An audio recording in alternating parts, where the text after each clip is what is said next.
Hi, and welcome to this installment of Frank and Mary here in Hudson.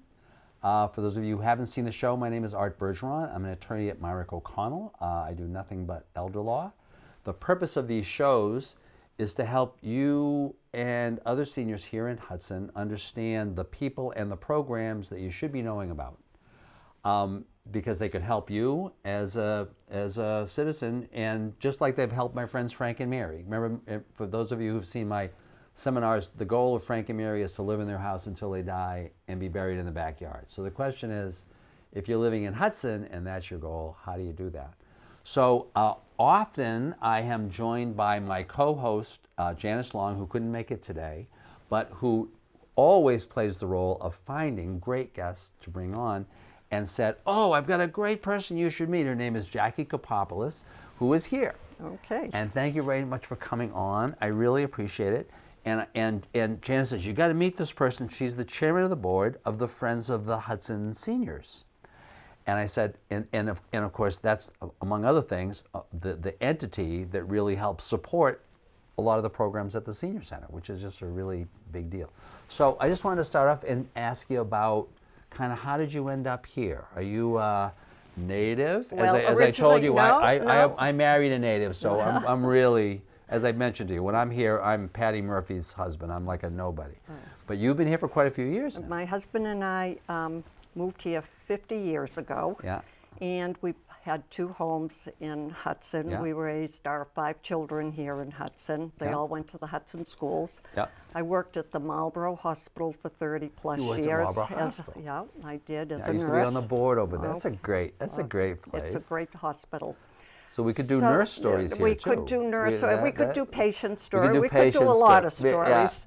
yeah. But And by the way, now- are any of the kids still around, or do they? I have a daughter who lives in Hudson. Yeah. My oldest son, Ernie, is in North Carolina with his wife, who is a Hudson native. Oh. She was Debbie Cady, Yeah. a big family in Hudson Yeah, also, and 3 grandchildren there. And then I have a daughter in Hudson, Yeah.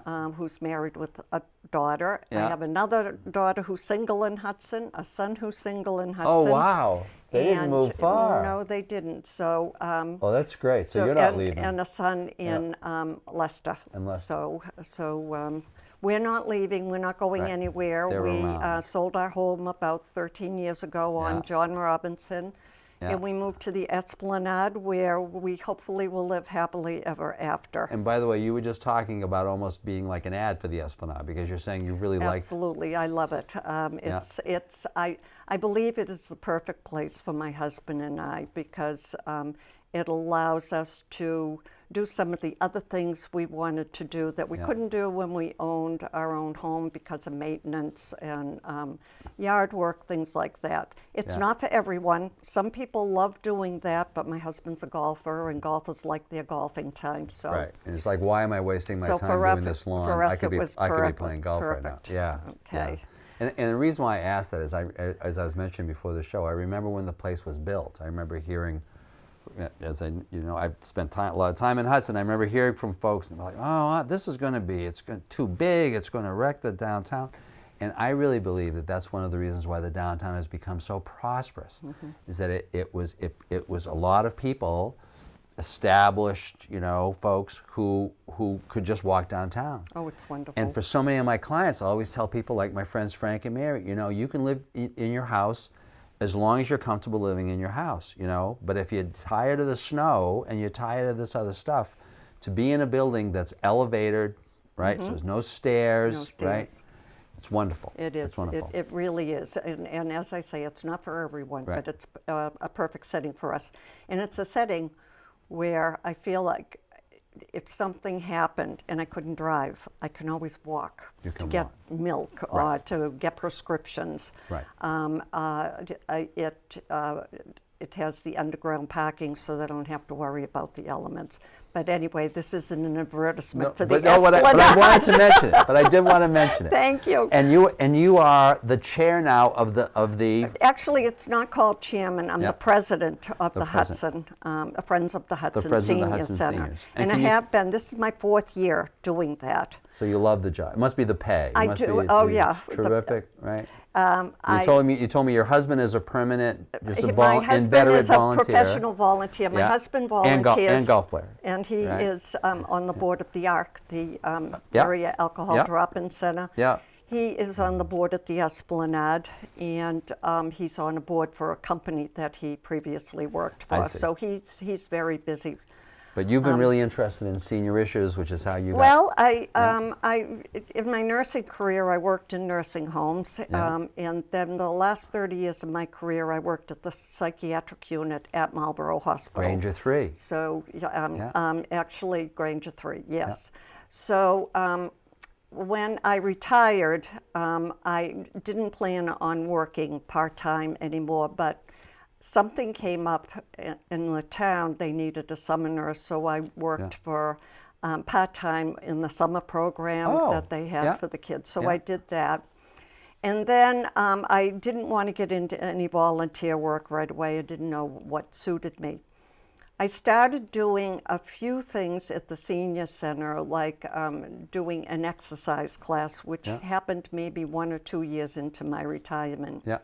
And from there, I met women who were Friends members, and it came to the time for the Fall Fair, which is our major fundraiser of the year. Yeah. And we make and sell apple pies at that fair. So they said, Jackie, would you help us to do the pies? So I gradually got into volunteer work. And the more I got into the volunteer work, the more I saw a need for more members.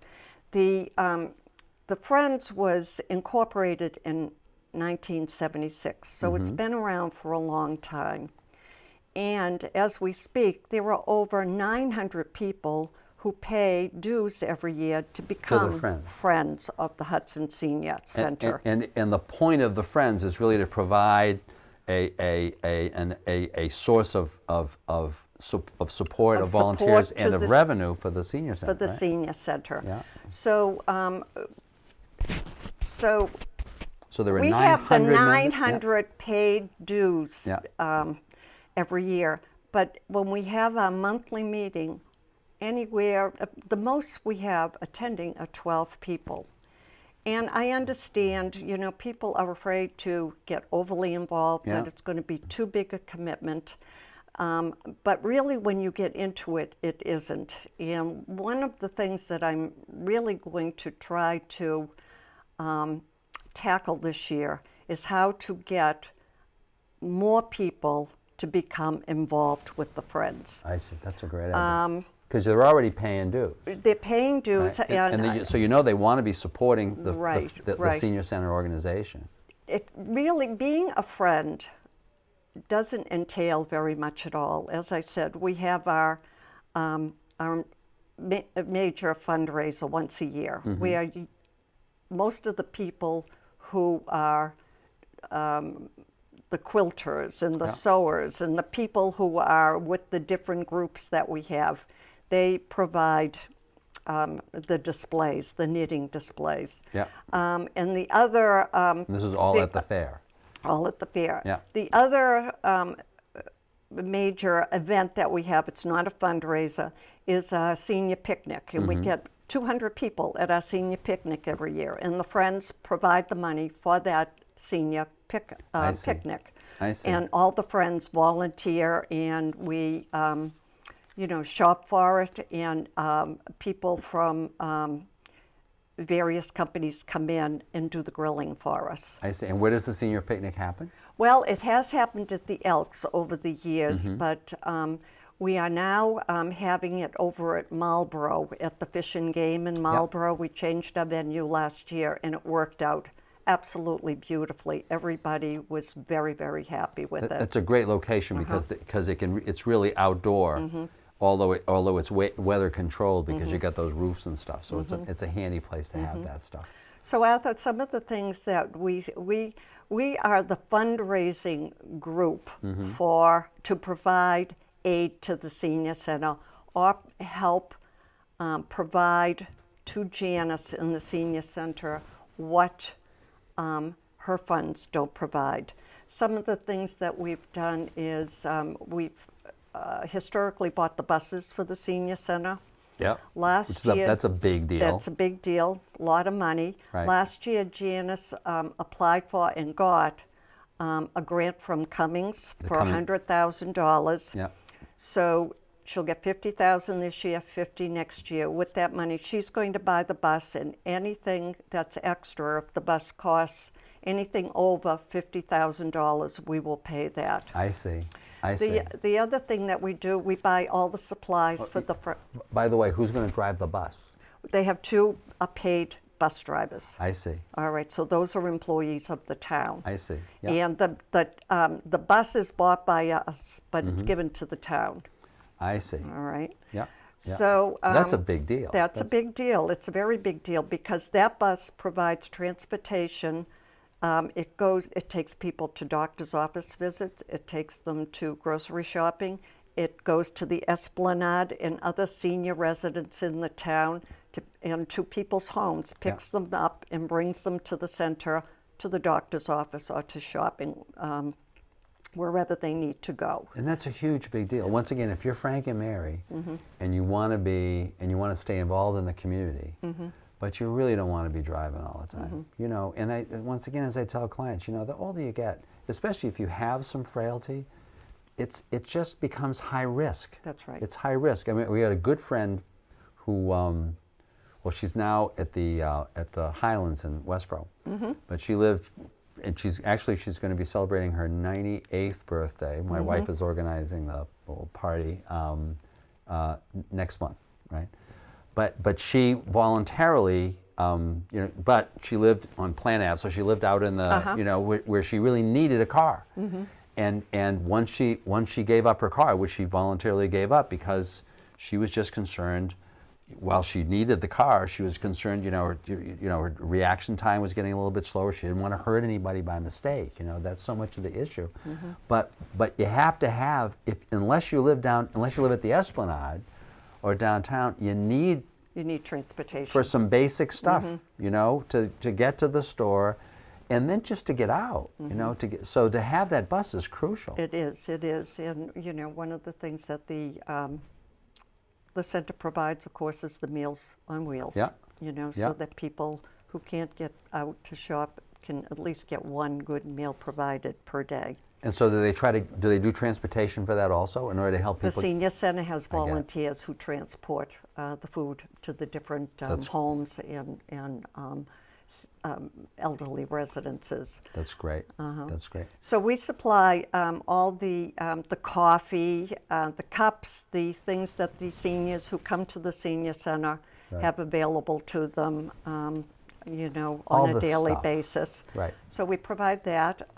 We provide assistance for groups. The Parkinson's support group, excellent group. You don't need to have Parkinson's to join that group. Yeah. If you have balance problems or any sort of neurological problem, what we did was we funded money to that group so that the man who runs the group can train others in order to go to other senior centers and train and help more people. That's terrific. So, you know, it's kind of a giving back thing. He charged nothing for the group. He charges nothing.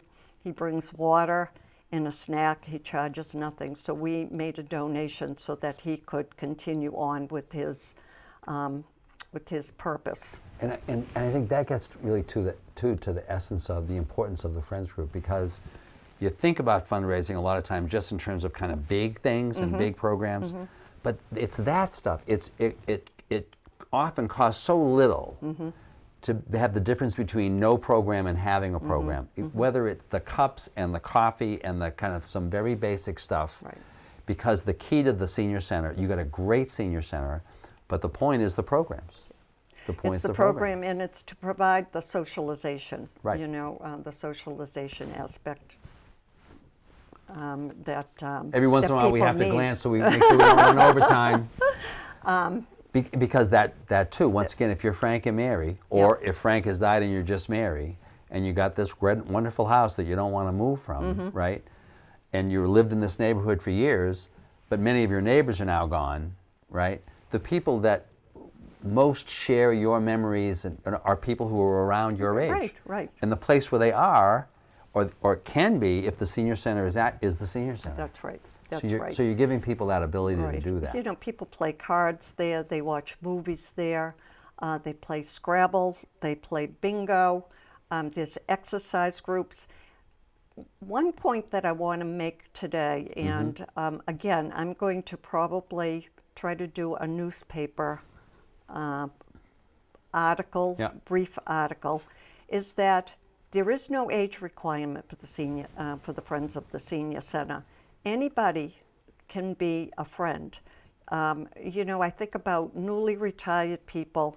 You know, just think about coming and seeing what it's about, and maybe writing your name and address down so that you're willing to be called on if we might need help, or if we might need more membership to discuss something that we want to do with the center, and we want input from people. And that really is an ad, because it's really important, and it's really important because seniors kind of do need to be helping seniors. That's right. You know, that's right. That's really, really You know, crucial. the average age of the seniors that are showing up for our meetings now are in their mid to late 70s into their mid 80s. And we need new blood, Right. you You know, need younger and people. we need some younger people. And when I say younger people, people in their 50s, 60s, People younger than us. just to come and contribute some And ideas. right. You And know. and that's the future. And that's the future. And there are just a ton of us, right? And those folks that need to be helping each other together. That's right. So listen, thank you very much You're for doing welcome. this. Thank you I'm for so, having I'm so me. glad that Janice was able to get you to volunteer. Okay. We're now going to take a short, what normally in commercial TV is a commercial break, and I'm going to come back and talk to Doug Peck, who's going to talk to you about kind of where Pleasantries has gone, and also about us, among other, what's called Seniors Helping Seniors. Right. So thank you so much. right. Thank and you, we'll, Arthur. and I hope to have you back here again soon. All right. And tell Thank you Janice very I said much for hello. asking me. Thank you. Okay. Hi, and welcome back to Frank and Mary here in Hudson. My name is Art Bergeron, and for the second part of our show, I wanted you to meet a person that you may not know, but you should know. His name is Doug Peck, and he has worked for quite a few years now with a group called the Seniors Helping Seniors. I wanted to talk about that. And I also wanted to talk about the fact that the group that has Seniors Helping Seniors has also recently acquired and is now running Pleasantries, which many folks here have known about, the terrific all-day, adult day, social day program that's located right over the line in Marlborough. So Doug, thank you very much for coming on. Thank you. So can you start off by just talking a little bit about Seniors Helping Seniors and about yourself? I know you live far away, right? Sure, I live in you live in Southborough. Right, not too far away. Oh, that's a long I lived there for almost 40 years, a little over 40 For a years, long time. actually, yes. But you were involved for a number of years in Seniors Helping Seniors. I So was. talk a little bit about that organization, which always fascinated me. Right? It was something that I wasn't really set out to looking to work with seniors Yeah. when I never really retired, but when I was changing jobs and things Yeah. were shifting around. Nobody retires. Nobody retires. If it's not work, it's not retirement. Right? If you like what you do. And I love what I do. Right. My father had passed away, and I was helping take care of my mother, who lived in Ashland. Yeah. And it was just getting crazier. I'm trying to work full time and take care of her. And Yeah. I said, there's got to be a better way. And then I found this organization. It's actually based in Reading, Pennsylvania, called Seniors Helping Seniors. Yeah. And what it does is it hires local seniors to help those other seniors in their town that need some help, whether it's driving, grocery shopping, making doctor's appointments, anything that's sort of non-medical. Right. And we don't do a lot of personal care because it just makes sense. If they're close in age, their memories, the seniors, are more back in the 50s and the 40s and the early 60s, not what's happening now. And so to have somebody who's gone through all that just makes it much more sociable. Right. That when you than it say is- Tommy Dorsey, they're not like, what? Right. Or Yeah. Frank Sinatra. Frank Sinatra. Or where were you when Kennedy was shot? Everybody knows, you know? Yes. And not that they Yes. were, well, I was born 20 years later, you know, so. Yes. Because. I know my wife always dies Right. when she's talking. She's the teacher's aide Oh, yeah. here in Hudson, And often that's the measure. That's the measure. Where were you when Kennedy was shot? Right. And of course, for many of those teachers, they were like 20 years from being born. Right. So it's true. Yeah, it's true. It defines kind of the stories that made your life. And what happens anyway is it's hard for an older person sometimes to accept people into their home, because we do a lot of work in people's homes. Right. But if you have somebody that's coming that, after a while you feel is a real friend or like a neighbor that you've known a long time, it's much more comfortable. You're Right. coming out of a hospital or rehab situation, Yeah. you're coming home. The nurses are always going to be coming in, but you need someone that's going to help you make dinner, help you make breakfast, Do the get the right basic stuff. groceries there, Do the right? basic stuff. Even That's help right. you change the bed. If you're using a walker, you can't change the bed by yourself. It's very difficult. But if someone who's looking more like you or looking like a friend that you've had at church or something, it's Right. just much less anxiety for that person. Because the biggest issue, but for particular people in the suburbs, is social isolation and loneliness, quite frankly. Right, because You're you're in a neighborhood, You're in a and neighborhood. the houses often aren't really close together. Right. And even if they are fairly close together, you grew up with a set of people who are now not there. Now we're not there. For many people who grew up in a lot of the subdivisions that were Right. here in Hudson. Right. That lady that we were just talking to, who Yep. moved here and bought new in the development near Fort Meadow Reservoir, right? Yep. But there aren't many people there right now who bought new in the 1960s. Right. Right. They go to live with their children. They go to live in 55 over communities or assisted living or independent living situations. Right. So you lose your social network. And so those neighbors aren't just going to stop by. So to have Right. somebody who's actually going to be able to stop by. Stop right? by. It's just really a great thing. I've seen so many really close friendships develop from this. And by the way, you had mentioned kind of early on, so these are people that you're hiring in order to do this. Yes. So this isn't volunteer work. It's not volunteer work. Right. It's And all people- part-time Yep. work. Almost everybody who works for us is part-time. Yeah. Anywhere between, I would say, 6 to 8 hours a week. Yeah. Some work as much as 30 hours a week, Yeah. depending on their situation. And these are W-2 employees. These are not W-2 1099 employees, right? All the taxes are paid. They're covered by business insurance. They're covered by workers' comp insurance. So they're very well protected and safe. And we do a fair amount of training for them as well. Yeah. And if I were one of those people Mm-hmm. who had decided that I wanted to do this and I were working for you, Right. And I wanted to do this because I know when we were talking about your being on this show, Mm-hmm. you were mentioning to me, we've got a lot of people that want to have the care. Yes. What we don't have are enough employees to be able to cover all of these folks. So you're really trying to find folks. We're right? really trying to find folks to work with us. So if I were doing this and I wanted to do, and I were living in Hudson, say, would I have the ability, if you told me, oh, we've got somebody in Everett or we've got somebody far away, to just say, no, I don't want to do this? Absolutely. And to say, I just want to be working kind of in my area. Absolutely. We want this to be a good experience for everybody. If it's not a good experience for the employees, if they don't look forward to it, if they have to drive an hour for a 3-hour assignment, they're not going to go. They're Right. not going to be happy. Right. So we want to keep people close and work within their schedule. Because what we'll try to do is find you a client who you'll be going to on a regular basis. You'll know what the hours are, so Right. it's very predictable. Right.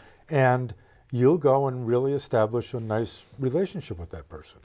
And this is why I was excited when I first met you talking about this Yes. program. Now tell me a little bit about what's going on at Pleasantries now, because I know many people know Pleasantries because Tammy Pozoricki had set Right. this up a long time ago, like about 20 years ago now. I remember being her lawyer when she was setting it up, because Right. the question was, what's the zoning? Is this allowed? And they were so welcoming there, the building commissioner, because they really wanted this, Right. right?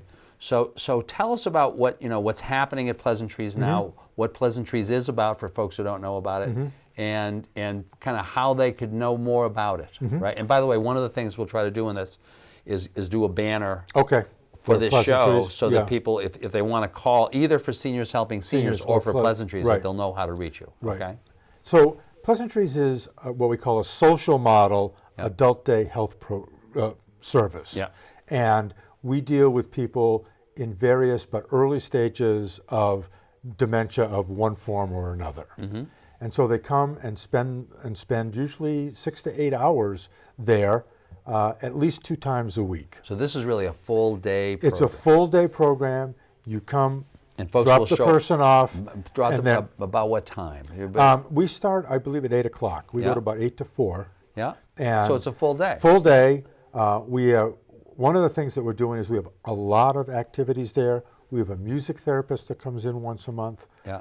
We are working with a number of intergenerational programs with Marlboro High School because they're only right down the street. Oh. We're going to be doing some work with Assabet High School, the kids from there. When you because say they're only right down- intergenerational, like for example, what are you thinking about in terms of those programs? We actually had our holiday party there. Yeah. And we had a chamber group from Marlboro High School Oh, come over. that's great. And it was all string instruments. Yeah. They played for about an hour there. They were wonderful. Everybody really, really appreciate that. That's great. People come over like that. And I they come suppose over that- and do some reading. There's a lot of things that they're able to do. Right. Because a lot of them, again, with this families that are spread out all over the place, don't necessarily have close grandparents. Right. And this is a nice way to introduce them to other folks who For them to connect. need a little bit of help, Yeah. but also hear the stories of these people because they all have wonderful stories to tell. Yeah. And it's just a really good relationship. That's great. And now that you mentioned it, I know that one of the amazing things about Assabet, it was the first school, Yes. the first vocational technical school that set out to become a dementia-friendly school, so Right. that all of their, the beauticians, the car mechanics, everybody is being trained now in how to deal or help work with folks who have got some dementia issues, right? And you've got that nursing program Right. there that is Absolutely. just, once again, wants to be dementia friendly. So it's kind of a natural It's a connection natural for thing. it. Just That's like terrific. Pleasantries was a natural for us. We Right. do a lot of work with people who want to stay in their homes, and we do a lot of work with people in assisted livings, et cetera. This gives us more of a continuum of care. Right. If people they want to use us a day or two in their homes, but they also want to have them off for a whole day at a program, it's honestly more affordable than paying our hourly rate for an 8-hour full-time thing. And they Right. get the socialization. They get to be with anywhere between 10 and 12 others of similar cognitive ability. They have lunch together. They help make lunch together. They bake. It's very activity driven. We've been very committed to folks with dementia. Our owner, Josh Obeder, was the chairman of the Boston Alzheimer's Walk this year. It was one of the most successful walks in the country. He and a number of other people are trained in what's called habilitation training. We Yeah. train all of our people. Which in- was in developed that, by the Alzheimer's Which was Association. developed by the Alzheimer's Association. Right. Tammy actually trained 20 of our folks in as a certified dementia practitioner, sort of another level up Yep. from that. So we're very committed to that. We really see the need for somebody to work with people with dementia, particularly at the early and mid stages. And when I heard that Josh had acquired the business, I said to myself, while I was sorry to see Tammy go, because just Tammy's so Right. wonderful, but what a natural fit to have to be looking for folks, seniors helping seniors who can be helping folks in the home, Right. but also be providing this option for people who are at home who Right. may want to participate in a full day program, because as we talked about it, if you've got some memory loss issues, and you're dealing with all people who don't, well, then it's kind of an embarrassment. Right. But if everybody in the room's got memory loss Right. issues, then it's just a joke. It's It- like it because is. nobody can remember Right. exactly what. So Right. just because that's the goal of life. The It goal is. of life is not to necessarily have a great memory. The Right. goal of life is to have a great day. I always It is. remember my brother-in-law who was at Pleasantries, and my sister would drive him every day. And one day, she remembers, she picked him up from Pleasantries. She said, "Ralph, so how was your day today?" "Oh, I had a great day." Yeah. What did you do?" "I have no idea." But that's the point. right, The yes. question isn't what did you do today. The Right. question is how you doing. Right, how you doing. Right, and Did it's you a have- wonderful thing. it So, is. Doug, thank you so much for doing this. You're welcome. I think hopefully, as a result of this, Mm-hmm. you can find more people who want to be working with seniors helping Right. seniors, and that's why we want to have a banner, but also to introduce people. If you are interested in Pleasantries, you Yes. should go stop over. Right. You should stop over. Right. Don't assume that this wouldn't be of use to you if you have memory issues or if you're caring for someone who has memory It's issues. a very comfortable environment. It's a single house. It feels very home-like. We've redecorated inside. It really, really looks nice. So listen, thank you very much. You're welcome. Thank you for watching, and we'll look forward to seeing you next month on the next installment of Frank and Mary in Hudson. Thank you. Yep.